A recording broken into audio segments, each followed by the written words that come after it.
Hello, friends. Greg Koukl here. The show is Stand to Reason. I am your host, and this is my 33rd year of doing this.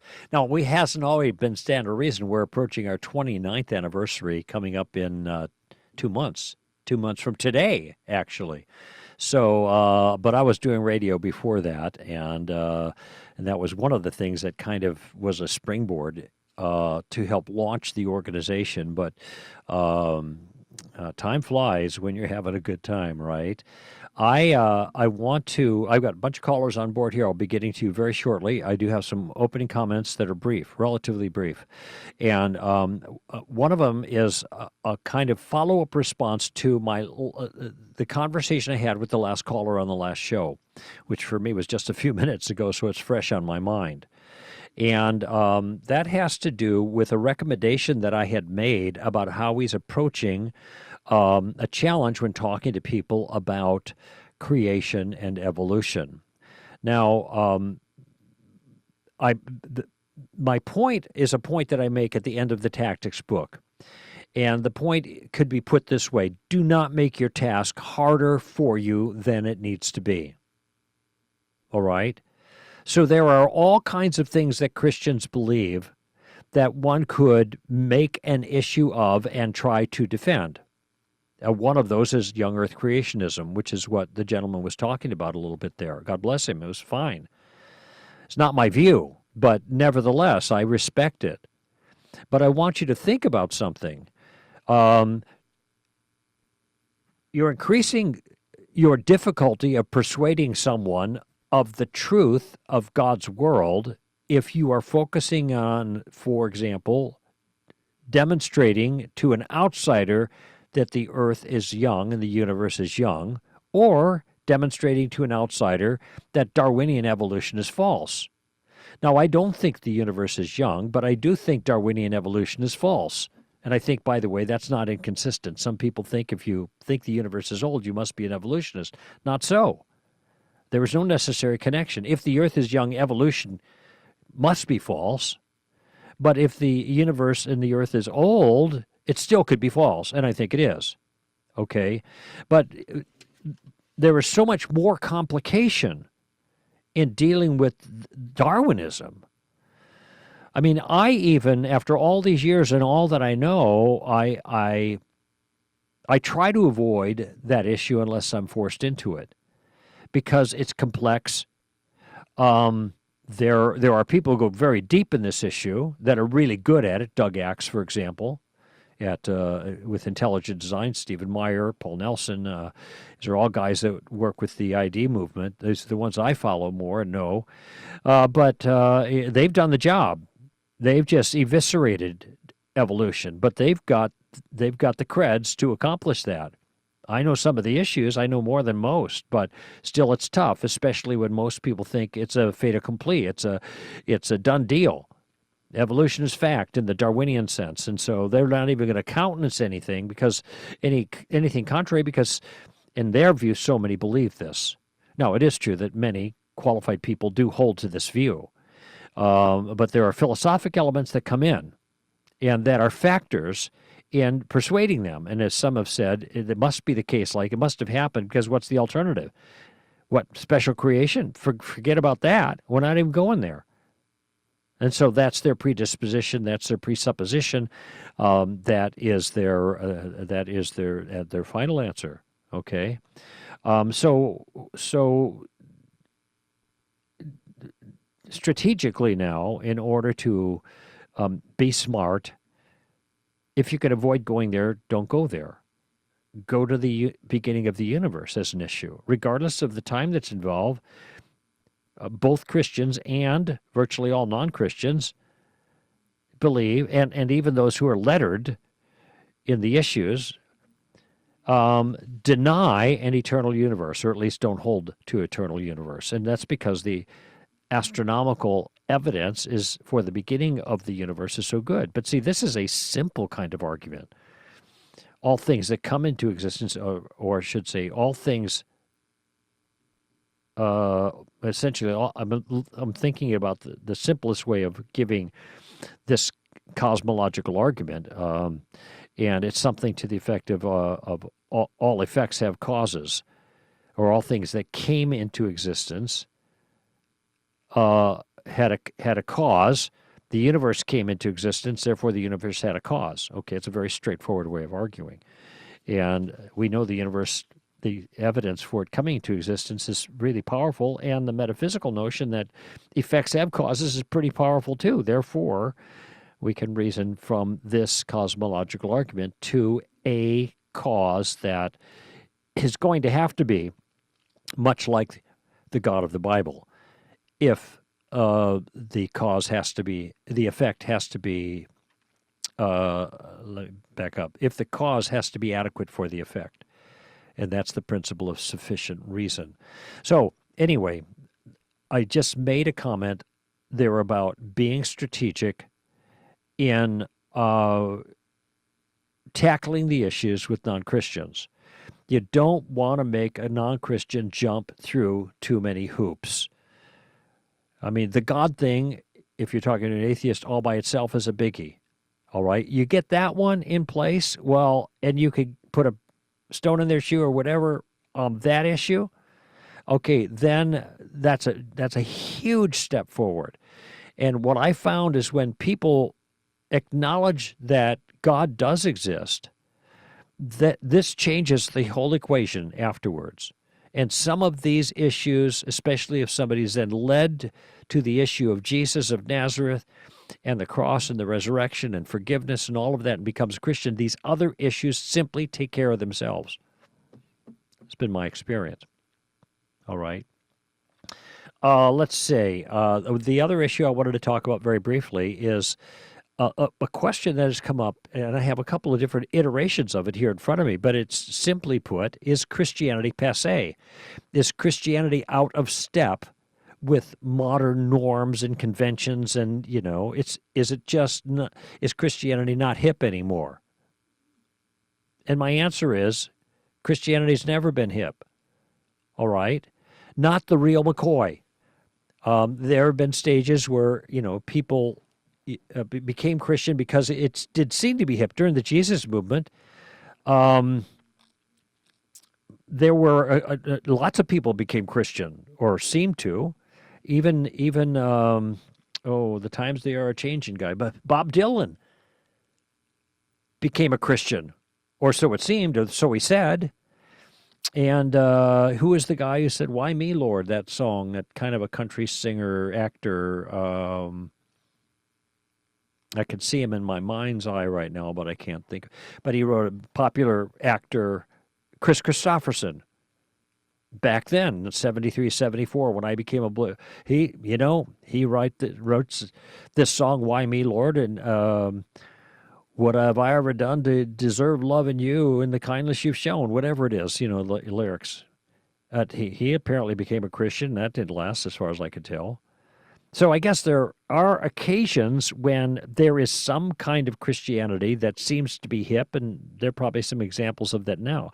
But I'm talking about the real follower of Jesus, disciple of Jesus, get serious, and don't live like the world, and don't be conformed to the world, but be conformed to Christ and make a difference for him. That kind of Christian, that's never been really hip. All right. The Christian ethic has always been out of step with the culture. We think of, all this sexuality now and all the variety and everything. That was all true in the first century. Then the second and the third and the fourth. And then there were periods when the sexual ethic got a little bit more conservative, and then it got crazy again. But genuine Christianity has always been out of step. That's because there's a big difference between God and the world. Do not be conformed to this world, Paul says in Romans chapter 12.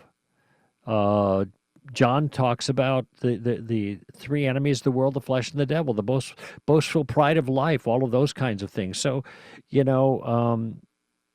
there's always going to be the conflict. And Christians are, as it were, behind enemy lines all the time.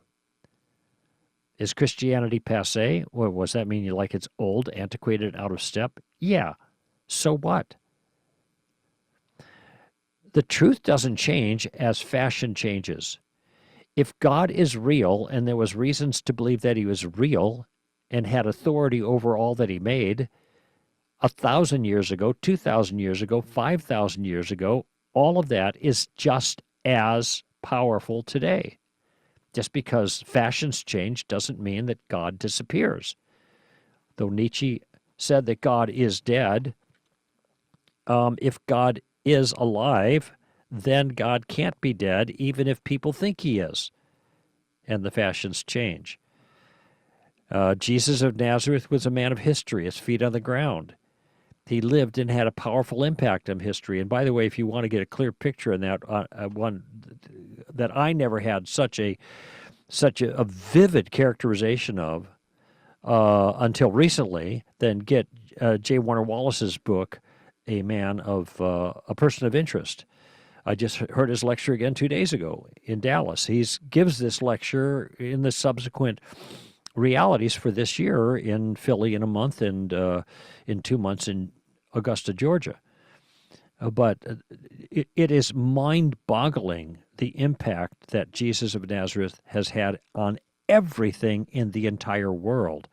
Oh, wait, what about those places where he's not heard of? There's almost no place he's not heard of because virtually every religion of the world has incorporated Jesus into their system.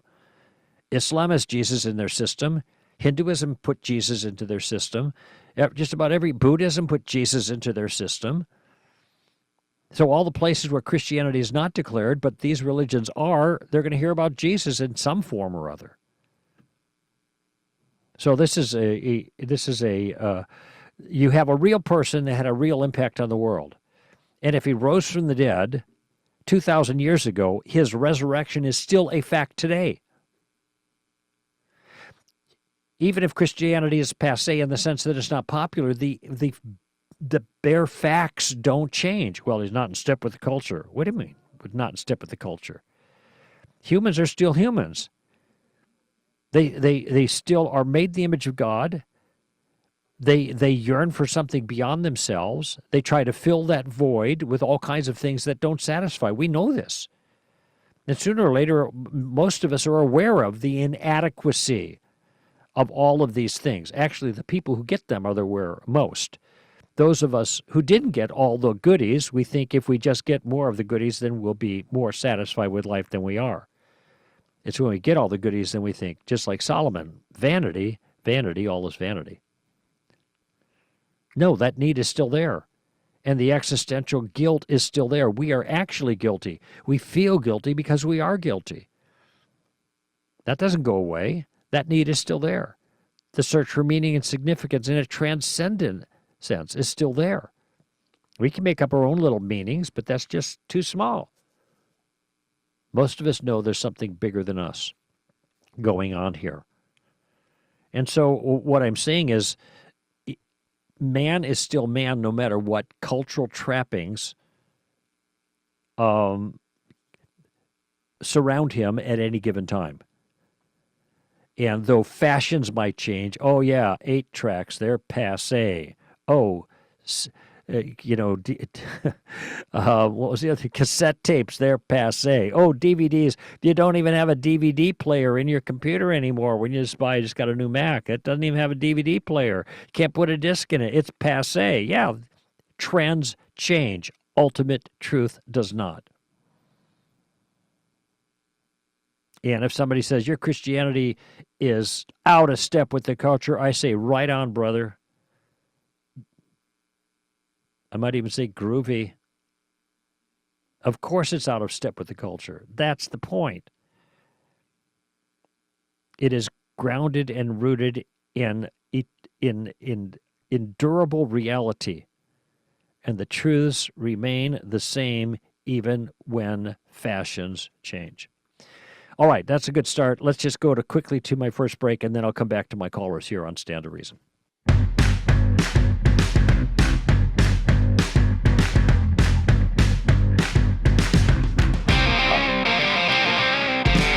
All right, Greg Koukl here. Stand to Reason, and first caller of this hour, Sam. Let me get it. Sam in Missouri. Hello, Sam. Hey, Greg. How you doing? I'm good. How are you doing today? Pretty good. I got 40 minutes of my show left, 45 minutes, and then I head home for pizza. Sounds good. So, what's on your mind? Yeah, so I called a while ago, um, and I read off something my professor had given as an assignment.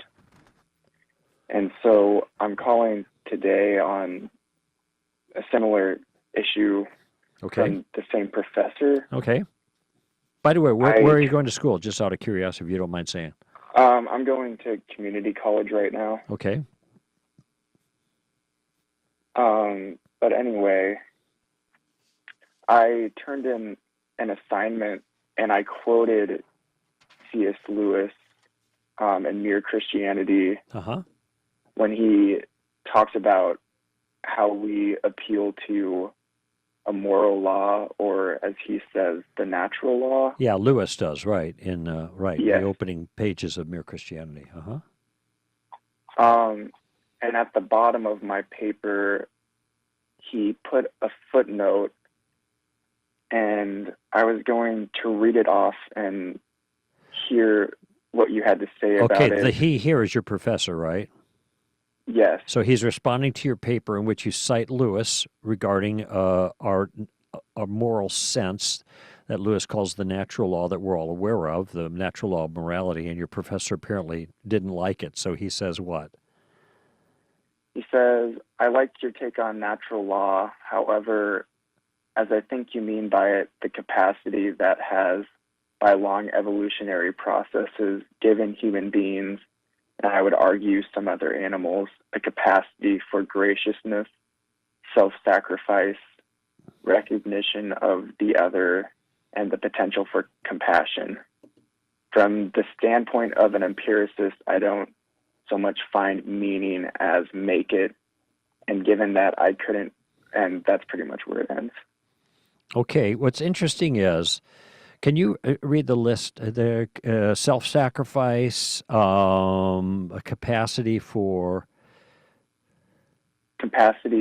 graciousness, recognition of the other, and the potential for compassion.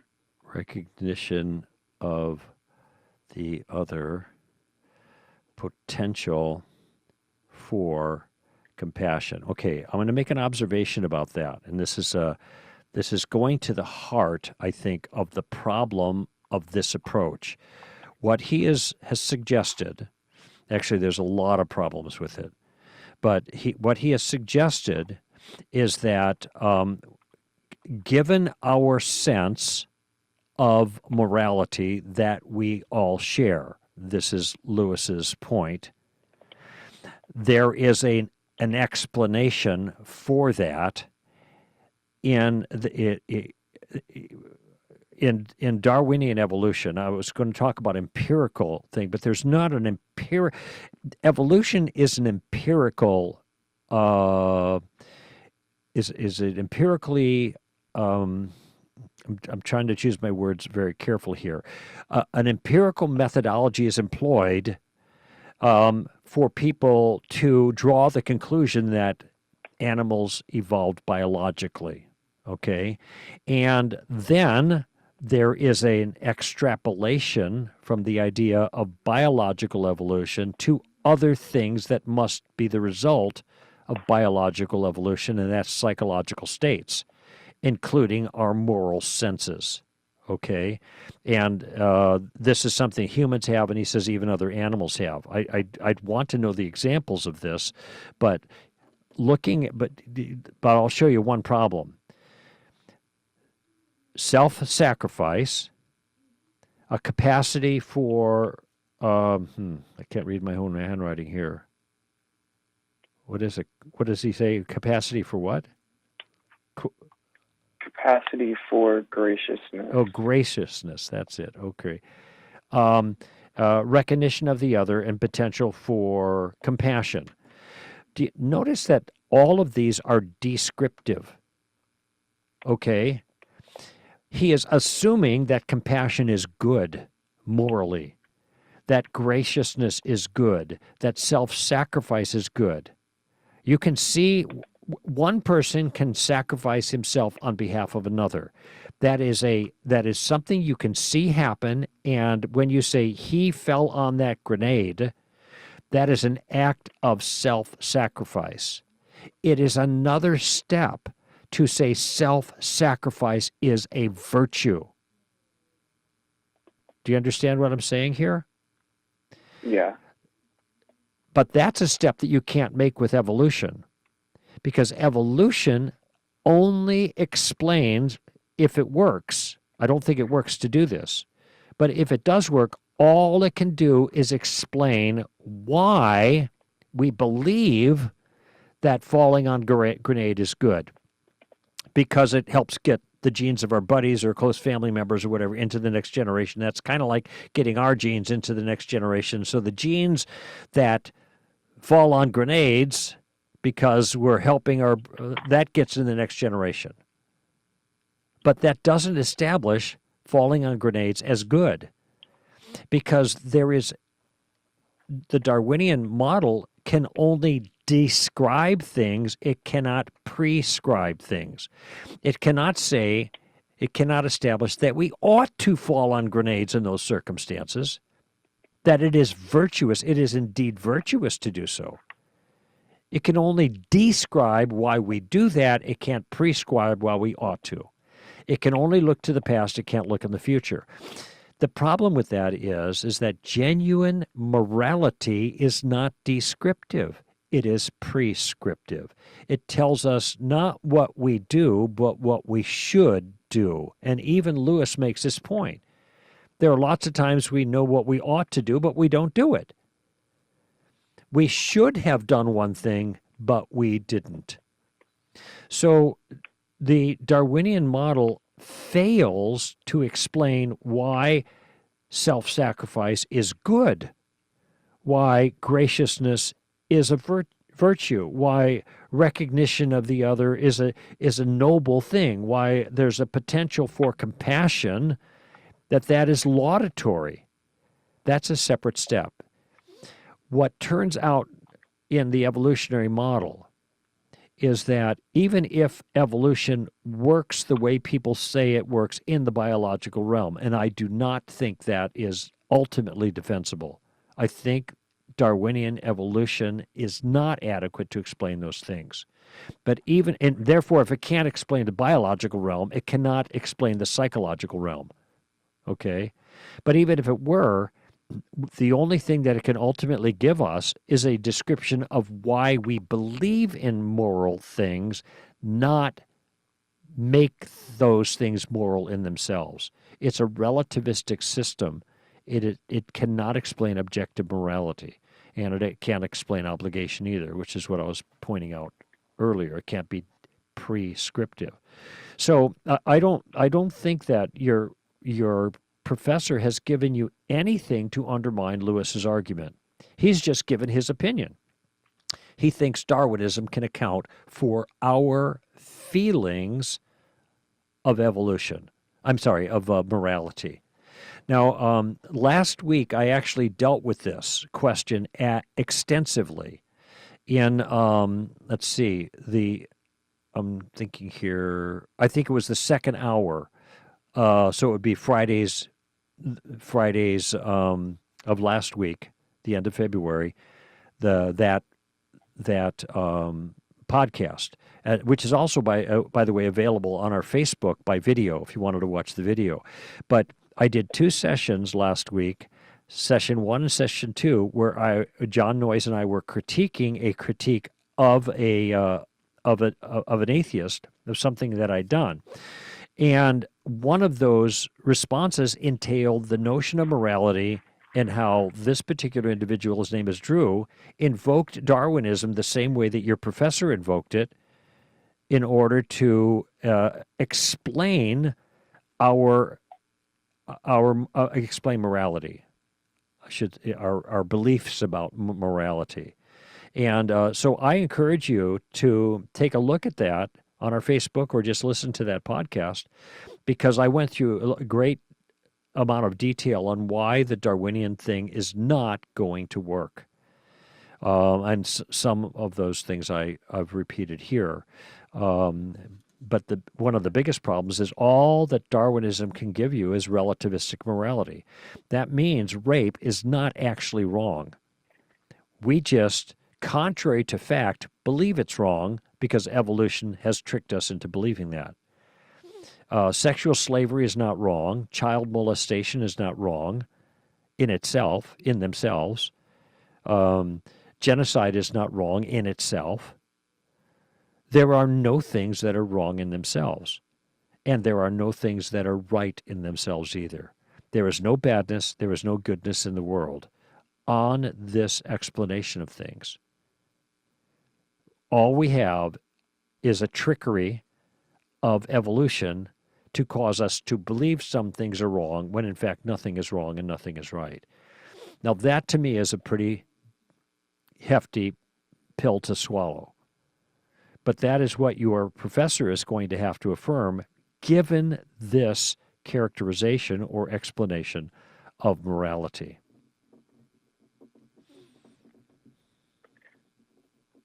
Make sense? Yeah. I do have a question. Okay.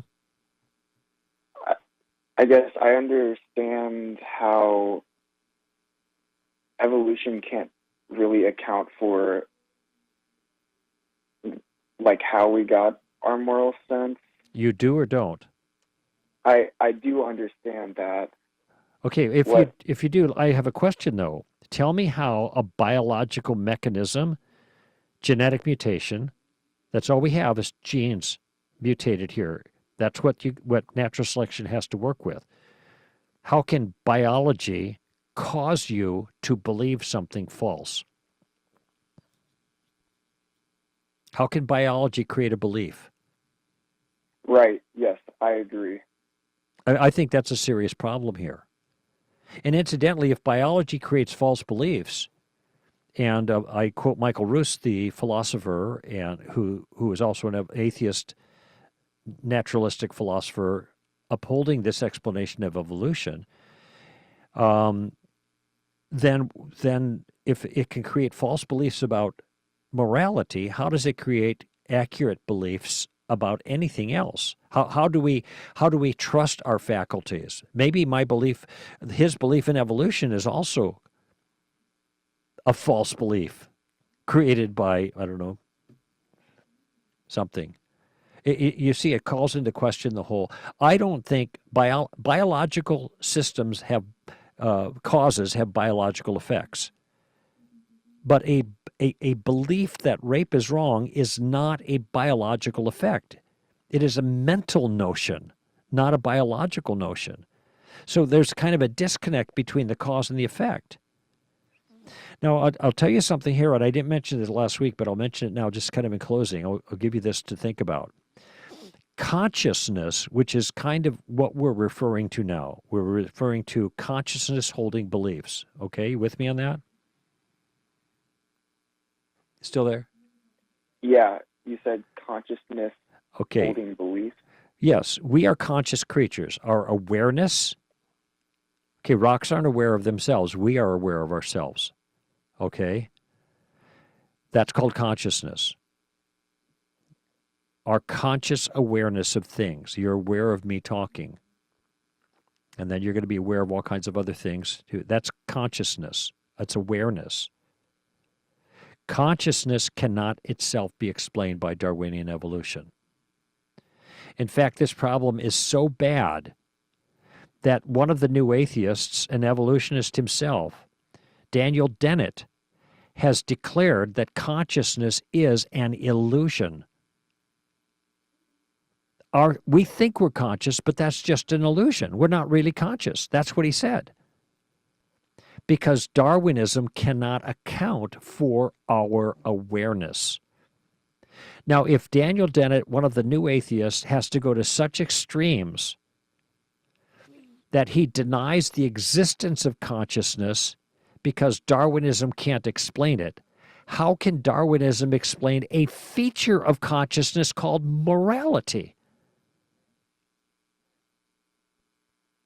It's not going to work. So what your professor is going to have to do is he's going to have to demonstrate, at least give a characterization of how a biological process can produce a non-biological thought or conviction or belief. They have not done this. They can't do it. They can't even do it with consciousness, which is why even Daniel Dennett has given up the ghost, so to speak, pardon the pun. Consciousness is an illusion. I'm not making this up. So anyway, there's more to think about. All right, Sam, I got to run because I got some more callers here. All right? Yeah, thank you. Okay, good talking to you, and thank you so much for thank you for your call. Call back again, and we'll talk some more about this. Let's see. I'm looking at my clock right now. Okay, let's go to Kevin. Kevin currently in Florida, but from Canada, sir. Yes, sir. Yes, sir. We talked a couple of weeks ago, Greg. How you doing? I'm doing okay. Good. I can tell. Right Yeah. I'm good. Good. Thank you. All right. Hey, but you're stumbling block, my friend. We talked about health and nutrition a couple of weeks ago. You're going home to pizza. Pizza, brother. It's vegetarian thin crust. That was the next question. Okay, but hey, this stuff is just. I don't. Just a side question here, real quick here. Do you find it challenging when you're talking to people and some of the things they believe? Like I've had quite a few conversations, just like what you just said about Daniel Dennett, I think you said his name was. And right. They come up with stuff like this, and people actually believe that. Yeah, it is challenging, and it's discouraging because there is no reasonable basis for the belief. Oh, my. I mean, Christianity, like you say very well, it's a real world account of history. It's verifiable. Yeah. And we can go on. I agree, but let me add something here, too. I would put this issue that I talked about just a few moments ago with my caller, I would put this in the form of a question. If Darwinism cannot account for consciousness, and it's so severe, the problem is so severe that even Daniel Dennett has to call consciousness as illusion. How could then Darwinism account for a feature of consciousness called morality? There's a question. There it is. Excellent. You got to get this. I hear you're going to have another book out this month. Yeah, not this month. My due date is May. It'll come out God willing, December. Yeah, it's hard writing though, isn't it? Okay. Yeah. But science, I mean, I called in, my question's real quick, but science is supposed to be what you can test and observe and repeat. And we don't, and correct me if I'm wrong, but we don't observe evolution. We observe stability, right? Well, it kind of depends how you put this. Macro evolution. Not macro. No, you don't. There is an appeal to the fossil record on one level at least to show that things went from simple to more complex over time. And so that is given as evidence for Darwinian evolution because it fits the model.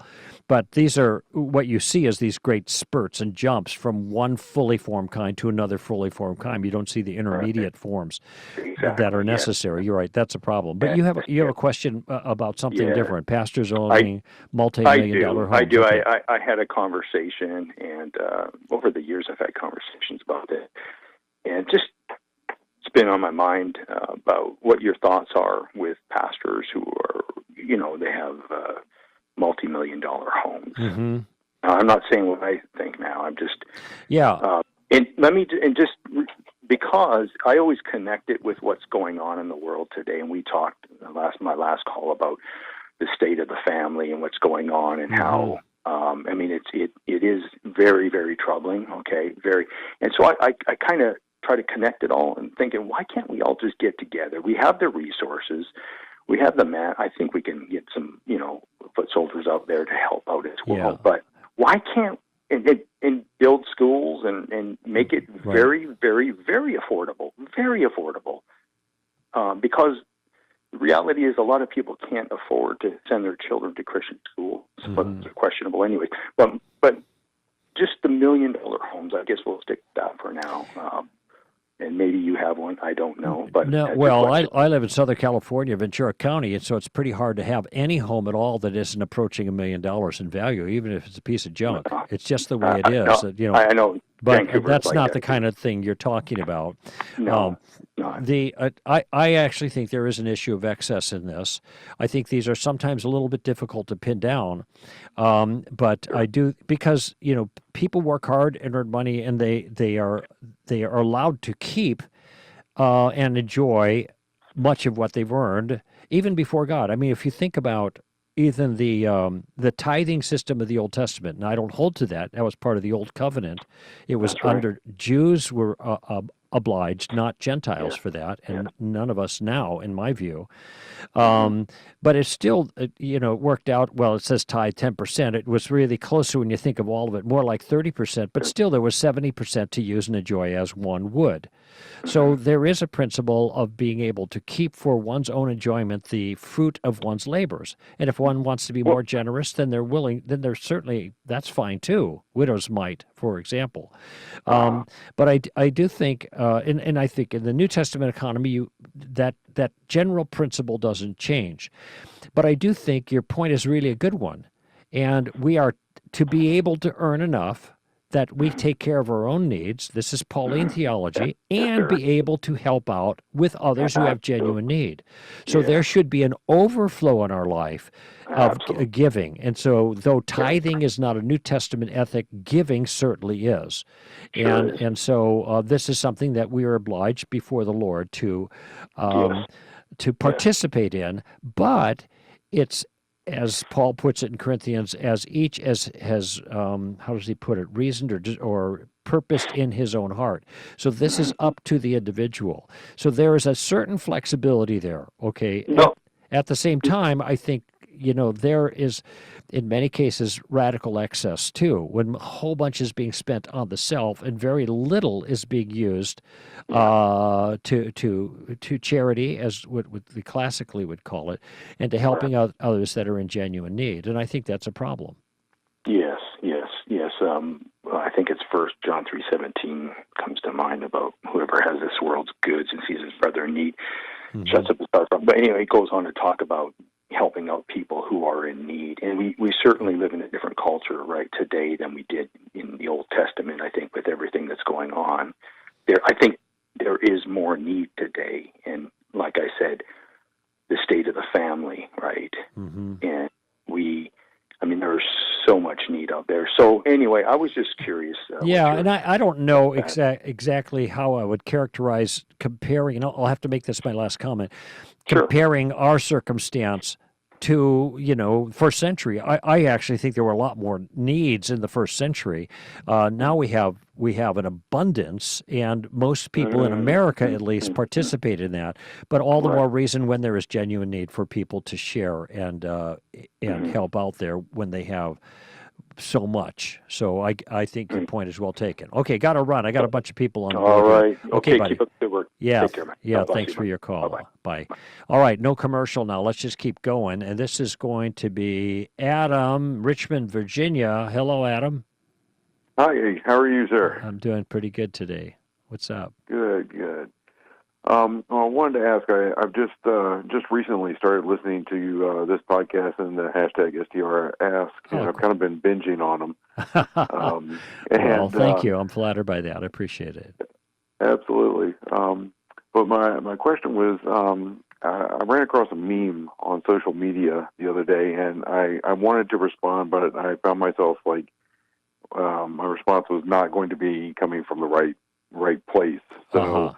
I wanted to kind of get your input, how you might graciously respond to it, if at all. It might be better to just leave it alone, on the social media platform.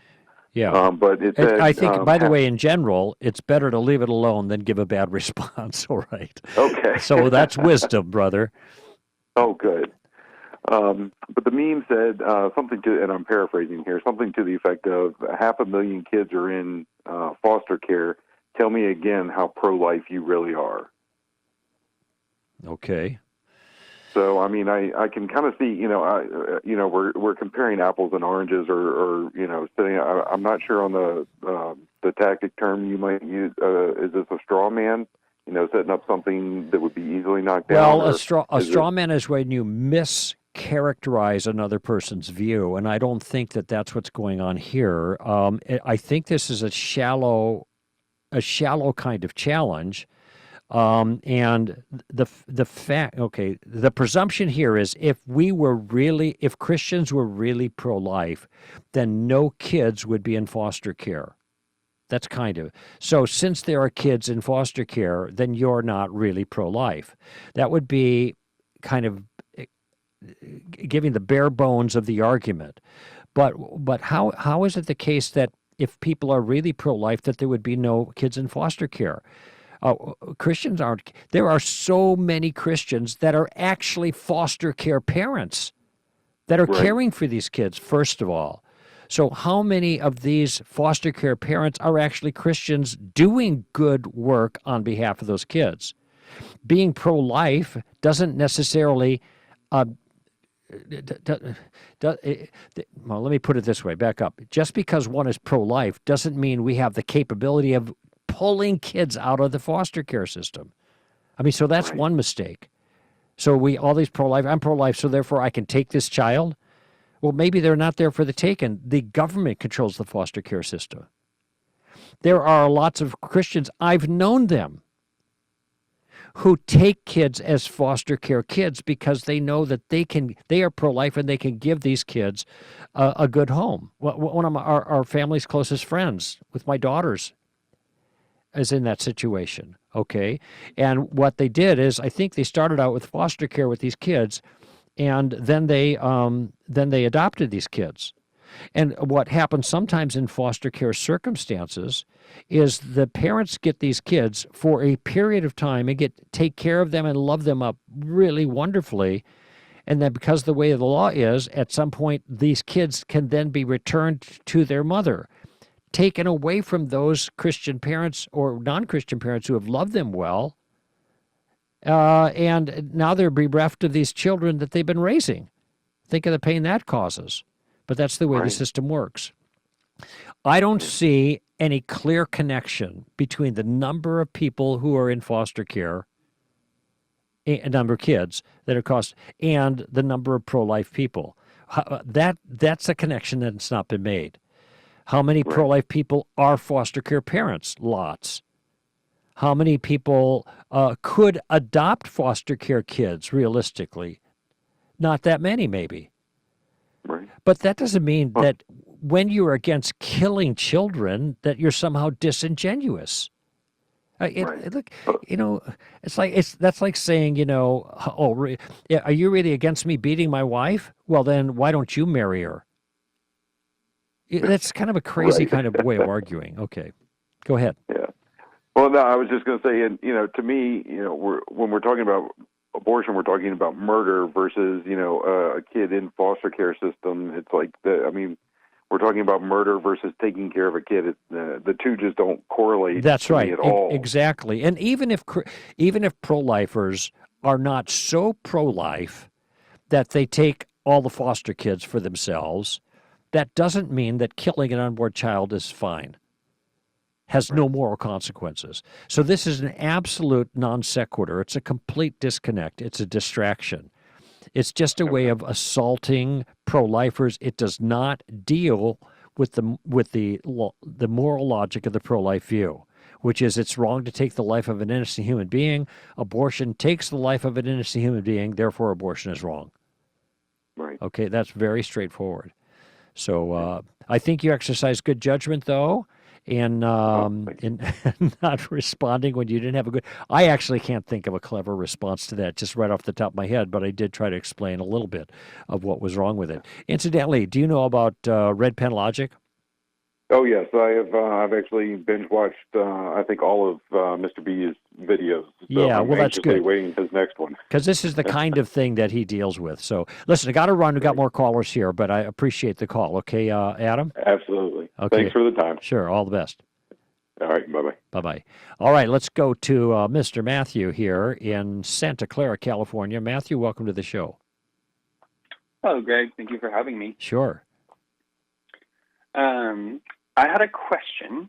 Are you familiar with the Babylon Bee? Yes, I am. In fact, I've been a guest on their show quite a number of times. I know they have a radio podcast thing, and then they also have a publication. So they're kind of a tongue-in-cheek news source of sorts, and they do a lot of fun things. Yes, my family and I find them very amusing. However, recently, we've kind of had a discussion. That is, my family members and I have been having a discussion because we found some of the Babylon Bee posts on more sensitive topics to be perhaps a little callous. We're not sure how comfortable we are with those. And we're very accustomed to satirical or sarcastic humor in our family. Right. So we're not afraid of it, but we're wondering, given how sensitive or prone to offense our culture tends to be, whether things like the Babylon Bee, where we're taking serious topics and poking fun at them, where we might draw a line in terms of recognizing people might take offense and in the hopes of offering grace and being friendly towards them and trying to be understanding whether we should avoid some of that humor. And I watched a Sean McDowell video with Joel Berry, and but I'm still kind of, that question is still kind of floating around in my head right now. Good. And I appreciate your sensitivity, and I think it's a good instinct. All right. I will say this, that the culture is very prone to offense, but it is in an extremely self-serving way. They have no qualms with offending people who do not think like they think. None whatsoever. And they do it constantly. The anti-bullying crowd, for example, just as like a parallel, they're the biggest bullies on the planet. Okay, there's a very self-serving element here. There is, the tolerance street is a one-way street. The sensitivity street is a one-way street. It's all about them. Okay, but be that as it may, it is still the reality that people are going to take offense, even when no offense is appropriate. And when with parody or satire, the Babylon Bee traffics in, offense is. I don't want to say they're trying to make offense, but they aren't afraid of riding the edge, especially to make a point and to do it humorously. And a lot of times the points are really good, and it is pretty humorous. All right, so when it comes though to taking something they've done that resonates with you, and you can laugh at and think it's funny, and that points out how ridiculous some of these things happen to be. That doesn't mean that someone on the other side of the tracks ideologically is going to think it's that funny. Okay, and especially when they're very prone to taking offense, and so. Your instincts are good. If these are people that you think would take offense at this parody, then don't send it to them. However, you might learn something from the parody. A point might be made that you can leverage in conversation with these people, but not in the satirical fashion that maybe the Babylon Bee has employed the point to do what they do. Okay, you could take the point itself and repurpose it in a different way for your audience that might be more sensitive. So you can learn from the Babylon Bee, but you don't have to take their approach to communicating their points that they took when you're talking with somebody that you think might be offended. Okay. Does that make sense? So, yeah, totally. That makes a lot more sense. I think my main worry was just, or at least my family's worried, all of us together were kind of questioning whether we should be engaging in that, but I suppose privately, and then going out and being gracious to those who might take offense is Sure, fine.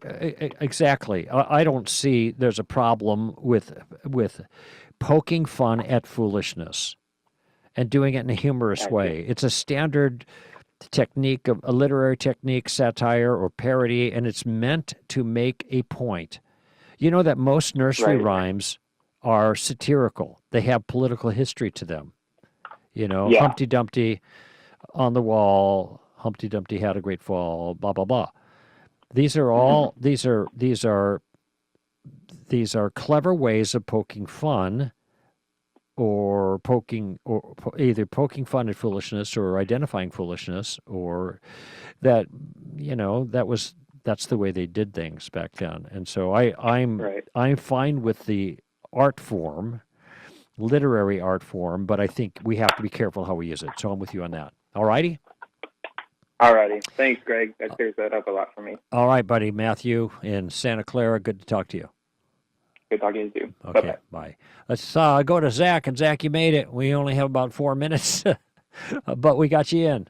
Hey, how you doing? Hey, doing good. Thanks for having me. By the way, Augusta, Georgia, we're going to be there in 2 months. Yes, sir. I'm looking forward to it. Great. We have and we're ready to go. That's great. Okay, what's on your mind? Yeah, I just had a question, I guess, on how to think through maybe a little bit more clearly, I guess, a Christian consideration for self-defense or possibly military involvement. To just kind of, I guess, the instigator for all of this was, I guess, the situation in Ukraine. You know, I was thinking if I was in that situation, and I know that there's a lot of churches that stayed in the invasion, for, I guess, for very justifiable reasons for the sake of the gospel. But then I also know that we also are also told in Scripture to flee the persecution. So I guess I wasn't really sure. And then I'm kind of dabbling, I guess, to just get started. No, you're fine. You're fine. By the way, I do not think that broadly this is an issue of persecution. This is an issue of invasion. So this is a military action. It has consequence of persecution for Christians, depending on how that all plays out. They may just be hurt, not as Christians, but as citizens, given the nature of this invasion. So here's my question, just kind of going right to the point here. Did Israel, under God's direction, have a military? Yeah. Did they fight battles? Yeah. For morally appropriate purposes? Yeah, so the military itself is not immoral. God ordained military under certain circumstances.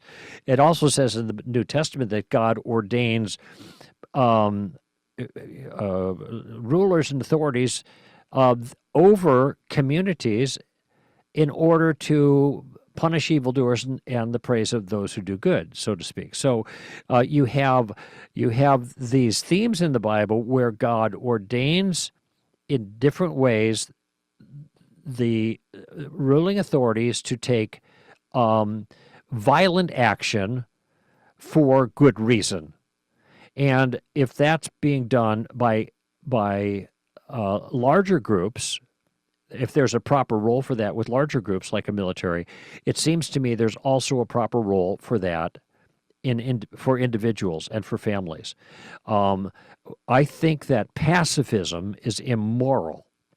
Though I know that there are Christians that are pacifists, I think that pacifism itself dictates inaction when we have a moral responsibility to take action and save and preserve innocent life, whether it's on a military basis on a large scale or a small scale on an individual or family basis. It's wrong to take innocent human life. If that innocent human life that someone is attempting to take is mine, I am certainly allowed to defend myself, even to the point of using lethal force. So, I mean, biblically, I think that's a sound way of thinking.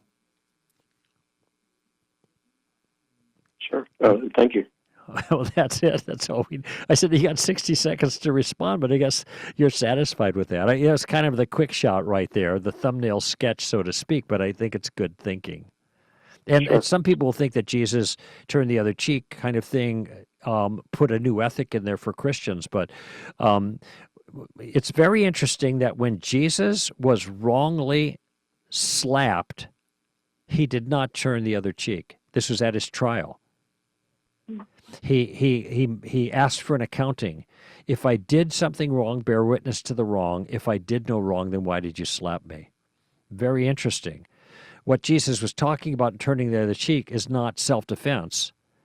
He was talking about taking judgment into one's own hands by a personal affront.